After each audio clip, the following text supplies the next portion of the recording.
Hello, everyone. Today, I want to discuss a topic that's difficult to think deeply about on our own: the fundamental question of what is religion? We hear the word religion incredibly often in our daily lives, in the news, in everyday conversations, and when studying history.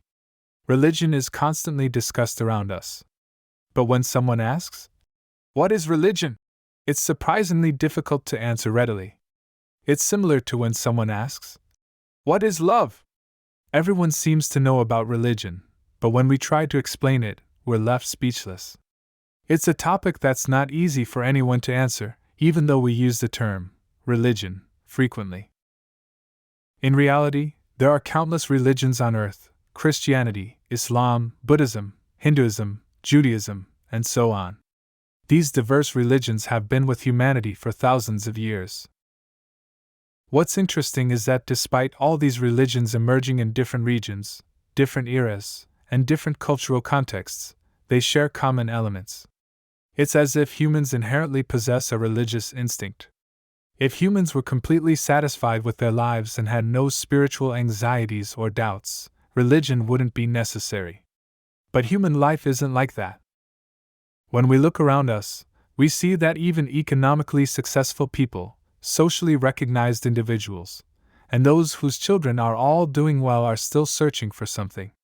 People like Bill Gates and Steve Jobs showed great interest in philosophical and spiritual matters in their later years. They had money, honor, and power, so why was that? It seems that people don't become satisfied just by eating well, wearing warm clothes, and living in nice houses. Rather, when material desires are somewhat fulfilled, the question, "Is this all? Is this really all there is to life?" emerges more strongly. That's why people don't find satisfaction in the visible world and seek spiritual or transcendent beings. French philosopher Pascal said, "There is a God-shaped hole in the human heart." People try to fill this hole with money, power, honor, hobbies, or pleasure, but it still can't be filled. This emptiness, this void, this unfillable something, this is the fundamental reason why humans seek religion. Humans are dissatisfied with this world and have a desire to transcend something, constantly longing for and pursuing the invisible world, the eternal world, beyond the world we can see and touch. Animals don't have these concerns. Does a dog worry about, "What's the purpose of my life?" Have you ever seen a cat fall into philosophical contemplation about, "What kind of world exists after death?" Only humans ask these questions. This is exactly what distinguishes humans from other animals. Religious people have a longing for a transcendent object, not just a being slightly better than humans, but a perfect being incomparable to humans. An absolute being, one with omniscient and omnipotent power, a great being far beyond the human dimension. Religion doesn't stop at personal belief. It has played an enormous social role throughout history. Looking at history, religion's impact on civilization development has been tremendous. Egypt's pyramids, Greece's Parthenon Temple, Angkor Wat, the Taj Mahal, Notre Dame Cathedral, all these great architectural works were created from religious motivation. The same applies to education. Most of the world's first universities began as religious institutions. Harvard, Yale, Princeton, Oxford, Cambridge, these prestigious universities were all established for religious purposes. The separation of academia and religion is a relatively recent development. Religion has also provided standards for morality and ethics. Basic moral principles like, "Don't lie, don't steal, don't murder," came from the Bible. Even in societies without religion, these principles are maintained because they've already been deeply rooted in human consciousness through culture and law. When humans recognize a transcendent being while pursuing ultimate truth about the invisible world, they come to seek what kind of moral life and ethical living they should pursue.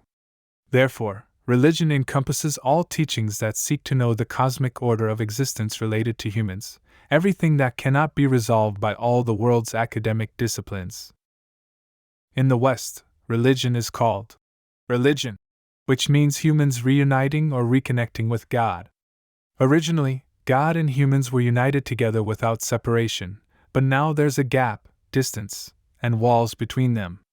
This means tearing down all walls, crossing that gap, and somehow reuniting with God to achieve the original union. Looking at the process of human learning, the first subject we study is mathematics. Before even learning to read, we start with 1, 2 and do mathematics, then move on to science. Because science doesn't solve everything, people turn to philosophy, and if philosophy had solved everything, religion wouldn't need to exist. Surprisingly, philosophy doesn't solve everything either. So ultimately, people seek religion. We pursue religion because there are problems that science and philosophy cannot resolve. In the 18th and 19th centuries, many atheists emerged. Before science developed, phenomena like lightning and thunder were thought to be the wrath of some transcendent being. But as science advanced, people learned that lightning and thunder weren't God's anger but phenomena caused by electrical sparks between ground and atmospheric electricity. This period is also called the Age of Enlightenment. During the Enlightenment, philosophers like Voltaire, Diderot, and D'Alembert argued that reason can solve everything. They criticized religion as a product of ignorance and superstition. Voltaire particularly pointed out religion's fictitious nature with the paradoxical statement, "If God did not exist, we would have to invent him." They thought that if science could explain everything, religion would be unnecessary. Everything was just natural phenomena that humans simply didn't understand enough. With the emergence of 18th and 19th century liberalism, this wind of freedom blew into churches and theology, leading to an explosive emergence of atheists. In the 19th century, Darwin's theory of evolution strengthened this trend. The idea that humans are merely evolved forms of animals, not special beings, began to spread. Marx said, "Religion is the opium of the people." Freud said, "Religion is collective neurosis." And Nietzsche declared, "God is dead." They predicted that before the 20th century ended, religion would disappear as superstition. They thought religion was an advanced form of superstition. Materialism emerged with the belief that there are no transcendent beings or gods in this world, everything is merely material. Atheism and even evolution theory emerged, leading to the belief that religion was no longer necessary. Even in early 20th century Russia after the revolution, the Soviet Union nationally enforced atheism. They destroyed churches, oppressed clergy, and banned religious education. China was the same. Political power was mobilized to eliminate religion. But religion hasn't disappeared even after the 20th century. 20 years into the 21st century, have any religions disappeared from Earth? In my view, there may be philosophies that disappeared in the 21st century, but I don't think any religions have disappeared. Rather, after the Soviet Union collapsed, religion revived in Russia. Underground churches are rapidly growing in China too. What's more interesting is that even in scientifically advanced countries like the United States and Europe, many people still believe in religion. In America's case, over 90% of people think God exists and believe in God. Many Nobel Prize-winning scientists are also religious. Why do people cling to religion until the end, unable to abandon their attachment to it? Is religion necessary in the 21st century? Interestingly, the more science develops, the more mysterious realms are being discovered. In the early 20th century, scientists thought the universe was unchanging. But Hubble discovered that the universe is expanding. The universe's expansion meant there was a starting point, leading to the Big Bang Theory. The development of quantum mechanics is similar. Heisenberg's uncertainty principle and Schrödinger's theories revealed that the material world we think about is much more mysterious and wondrous than we imagined. Even Einstein said, "God does not play dice," and had difficulty accepting quantum mechanics' probabilistic interpretation. The discovery of DNA in human genetics more clearly showed the complexity of life forms. Human DNA contains 3 billion base sequences, and the probability of this occurring by chance is virtually zero. These mysterious and awe-inspiring discoveries have brought the concept of intelligent design back into discussion. There are many problems in this world that cannot be solved by science and philosophy. Science cannot know the origin of the universe and all things. Big Bang Theory is nonsense. Among all cosmic laws, all explosions turn order into disorder. The idea that something exploded to create very precise order is something even elementary students would laugh at. What we call the universe is cosmos, in Greek. The word cosmos itself means order. Science can never explain the origin of this precise and vast universe and all things. Science cannot explain human origins. Even with all the biologists on Earth mobilized, they cannot create even a tiny seed like a sesame seed. Is a sesame seed slightly bigger than a pen refill? Even if all scientists and biologists on Earth were mobilized and provided all the components that sesame seed requires, they cannot create one living sesame seed that sprouts when planted. Biologists study biology, but what is a living thing? Living things are formed when life combines with matter. Matter alone isn't a living thing, it's just matter. Life must enter for it to become a living thing. While scholars can analyze the material part to some extent and determine its composition, where did the life included in it come from? Life cannot be solved by science or philosophy. Science cannot tell people what their mission is. It doesn't know what work I came to this earth to do. No matter how much we research and develop science, science doesn't make people honest, and it absolutely cannot create good and sincere people. That's because it's a problem far beyond science's limitations. Philosophy hasn't yet spoken about human duty either.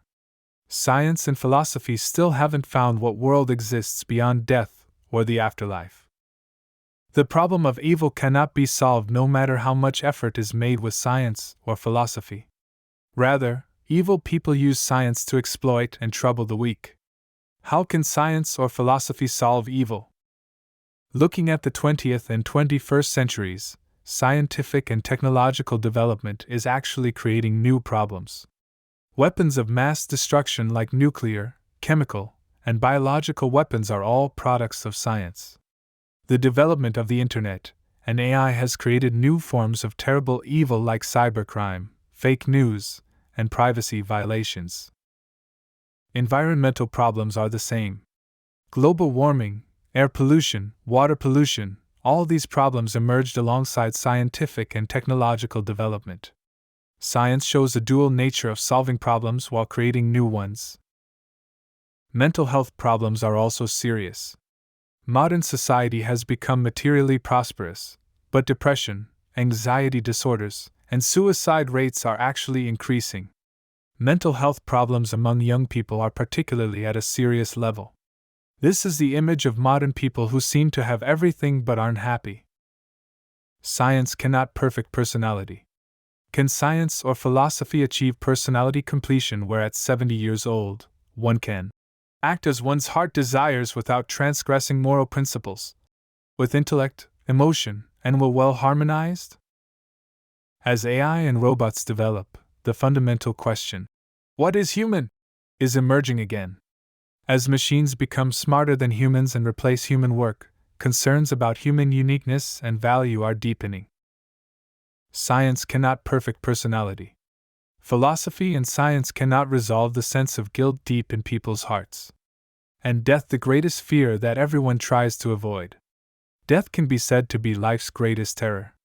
How do you feel when your child dies, when your beloved wife or husband dies? Isn't death what we fear most? Isn't the reason we study medicine, pharmacy, or food nutrition all to avoid dying and try to live a little longer? Current medicine has achieved tremendous development. There are transplant surgeries where someone's heart, liver, or kidney is put into another person, and stem cell therapy and gene therapy are emerging.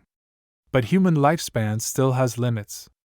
Even mobilizing all science, philosophy, and medicine, human lifespan still has limits.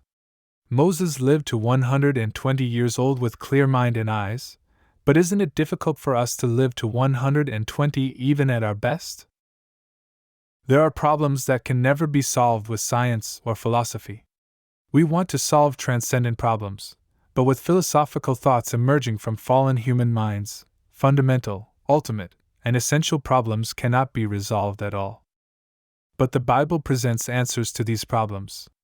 What does the Bible say? The Bible presents the meaning and purpose of human existence. Science explains how, but cannot explain why.